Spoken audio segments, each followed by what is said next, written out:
નમસ્કાર, સત્યમેવ જયતે લાઈવ ન્યૂઝમાં આપનું સ્વાગત છે। મધ્ય ગુજરાતની સૌથી મોટી સયાજી હોસ્પિટલમાં ફરી એકવાર તંત્રની બેદરકારી સામે આવી છે।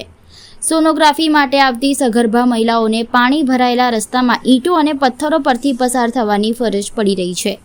આવા સંજોગોમાં જો કોઈ મહિલા લપસીને પડે તો તેની જવાબદારી કોણ લેશે તેવો સવાલ પણ ઊભો થયો છે। સયાજી હોસ્પિટલના રેડિયોલોજી વિભાગમાં દરરોજ મોટી સંખ્યામાં સગર્ભા મહિલાઓ સોનોગ્રાફી માટે આવે છે, જો કે થોડા જ વરસાદમાં વિભાગ તરફ જતો રસ્તો પાણીમાં ગરકાવ થઈ જાય છે। ગત રોજ પડેલા વરસાદ બાદ પણ રસ્તા પર પાણી ભરાઈ જતા તંત્રે મહિલાઓને પસાર કરવા માટે ઈંટો અને પથ્થરો ગોઠવી કામચલાઉ વ્યવસ્થા કરી હતી, પરંતુ ગર્ભવતી મહિલાઓ માટે આ વ્યવસ્થા જોખમી સાબિત થઈ શકે છે। પાણી અને ઈંટો પરથી પસાર થતી વખતે પગ લપસે તો માતા અને ગર્ભસ્થ બાળક બંનેના જીવને જોખમ ઊભું થઈ શકે છે।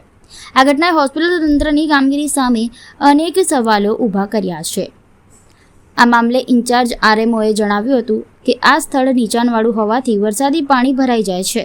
રસ્તાનું લેવલ ઊંચું કરવા માટે પીઆઈયુને સૂચના આપી દેવામાં આવી છે અને ટૂંક સમયમાં કાયમી ઉકેલ લાવવામાં આવશે। પરમ દિવસે જે વરસાદ પડ્યો એમાં જે અમારું મકરંદ દેસાઈ બિલ્ડિંગ છે એની આગળ થોડું પાણી ભરાવાના પ્રશ્ન ઉપસ્થિત થયો હતો।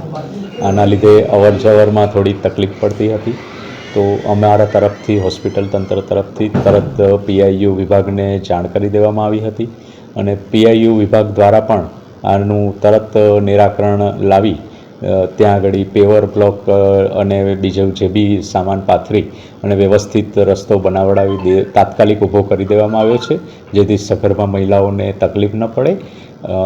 આ રીતે અમે અમારા દર્દીઓની સેવામાં કંઈ પણ પ્રશ્ન ન આવે એનું પૂરેપૂરું ધ્યાન રાખતા હોઈએ છીએ અને એ દિશામાં અમે તરત કાર્યવાહી પણ કરતા જ હોઈએ છીએ। પાણી ભરાય તેનું નિરાકરણ કરવામાં એ પણ અમે પીઆઈયુને જાણ કરી છે, એનું પાણીના નિકાલ માટેની વ્યવસ્થા પણ એ લોકો કરી રહ્યા છે।